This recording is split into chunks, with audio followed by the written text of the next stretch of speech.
Step one, take out the battery. You're gonna have 8mm on this guy and 10mm on this guy for the cables. You might need to separate them apart with a flathead screwdriver, especially on the negative side, because it likes to stay on the battery. Then, get the strap here, and it takes two 10mm nuts and an 8mm bolt. It goes right there. Next, we're going to take out this clip. This clip right here. And it goes in here. It connects down there.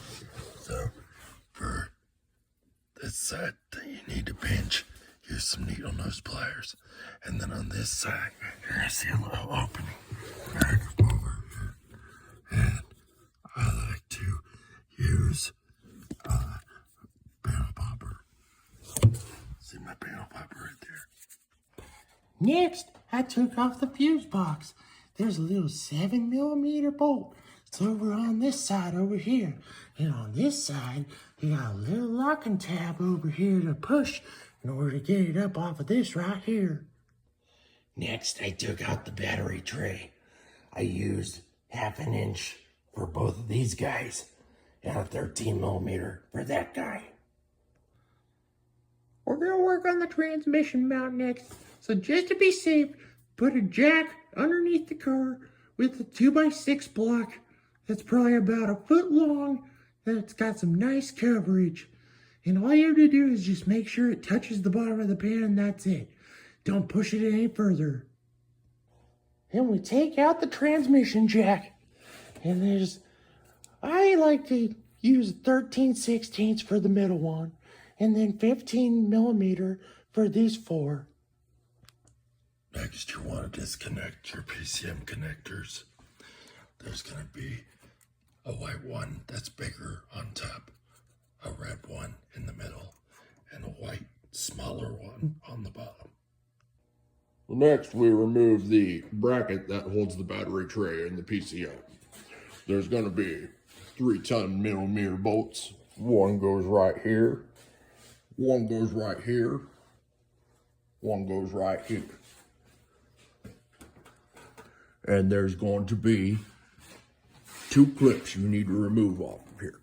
First off, this positive cable harness clip is going to go right here. Then you have fuse box clip that's going to go right there. Take the 2 master cylinder nuts right here and right here. They're 13mm. Remove the vacuum hose off the brake booster. Next, you remove the brake pedal. There's 4 13mm stop nuts that you're going to need to get. And you're probably going to need a small extension and a wobbly on a 3/8 ratchet. That worked the best for me. We're going to want to take off the ABS bracket bolts, the nuts for the ABS module. So there's going to be 2 nuts right on this side, and then behind the module over here, there's another one. So 3, and they're 11mm. Well, to undo this connector for the ABS module, you need to press down on these 2 tabs down on the bottom of this connector. And see, it starts flipping up here. When it flips up, it disconnects. And you can pull it right off.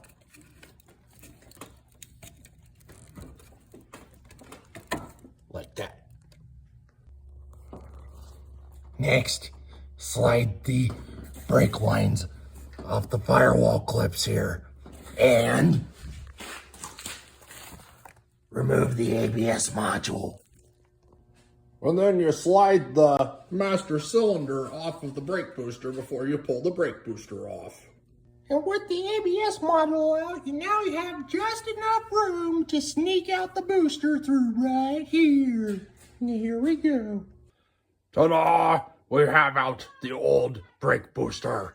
And so now we are going to swap out a couple of things and put them on the new brake booster. So this seal here, and then also the vacuum inlet. And we're going to put it on this side. Before you continue, take off the old master cylinder seal and put on a new one. And then you'll also want to wipe down anything that starts making contact as you're going in. I started with the firewall because we're going to make room for the brake booster. Time to put back in the new booster. I made sure that I turned this so it would be the same position as it was before, and made sure the reference to where the vacuum port is right there. And now that we have it in position, we're going to take the master cylinder and slide it back onto the brake booster. Don't forget to clip the lines back into the firewall.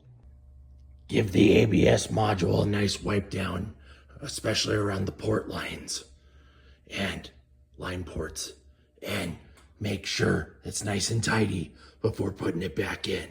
And make sure that the connector for the ABS module is down out of the way. Now I must say this was probably the hardest part of the whole job, because these guys want to go in a certain order because all these lines are all crisscrossing each other. So what I did is I took the second one first, and then the third one, and then the fourth one over there.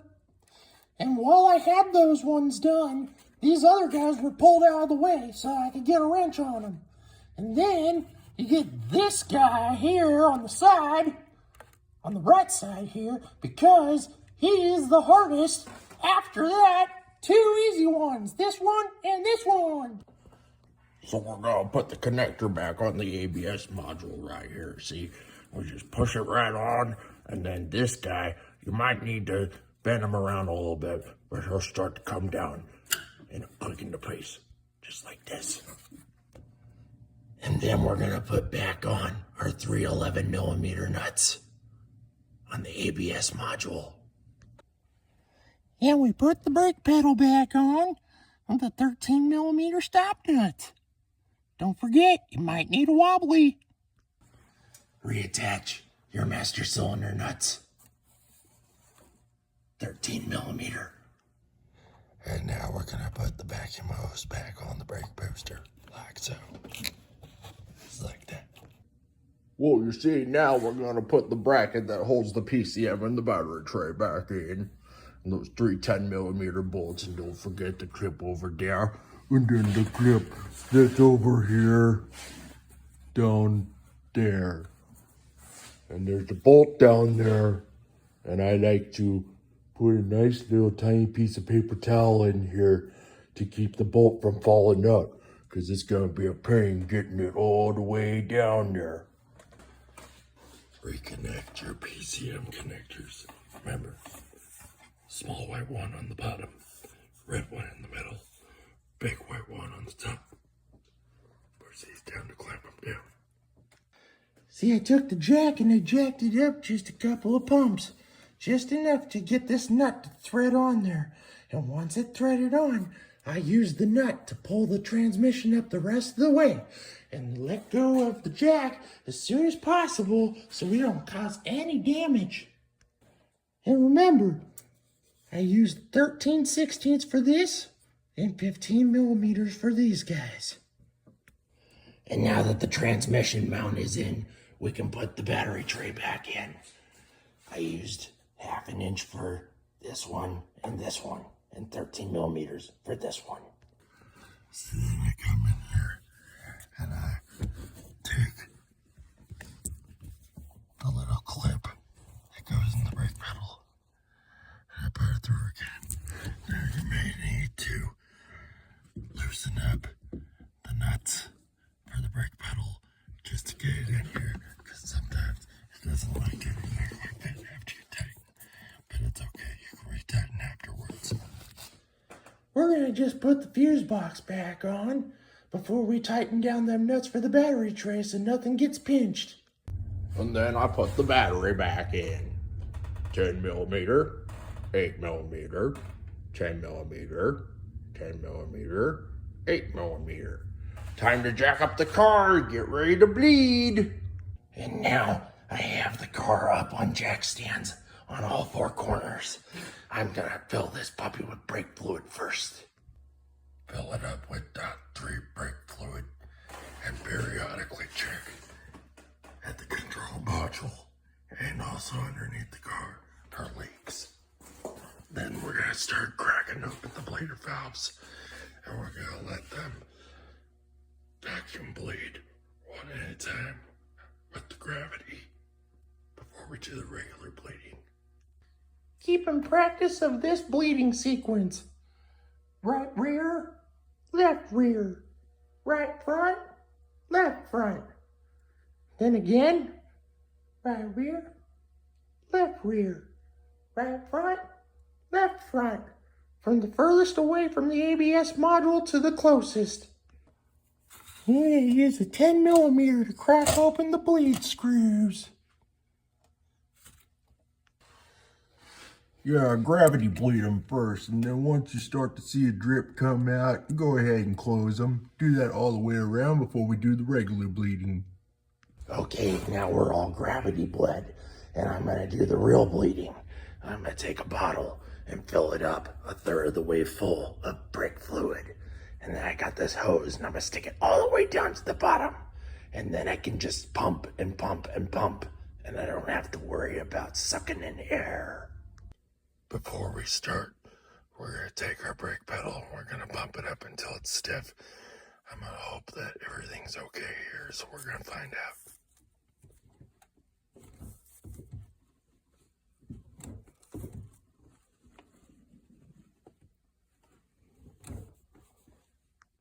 So what I'm doing here is I'm pumping the brake pedal a few times here and there, just like once all the way down. And I hear some air bubbles here and there. And I just hold the pedal down until I stop hearing the air bubbles. And then I let it back. And I do it again, maybe one or two more times. And then I get outside and make sure that nothing catastrophic is happening before we get on with the bleeding. And now with the bleeding, I'll pump 6 slow times and then check the reservoir because it'll start getting empty kind of fast. All right. 1.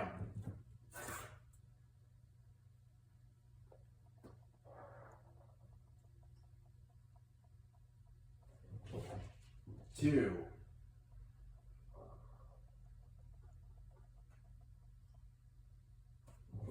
3.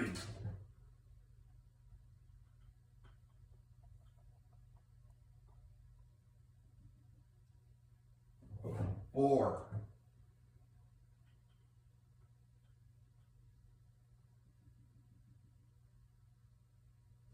5. And now that I'm done with the flush, it's time for a test drive. Don't forget, before you start the car, pump up your brake pedal, make sure it gets nice and firm. Oh! I'm able to stop. That's amazing.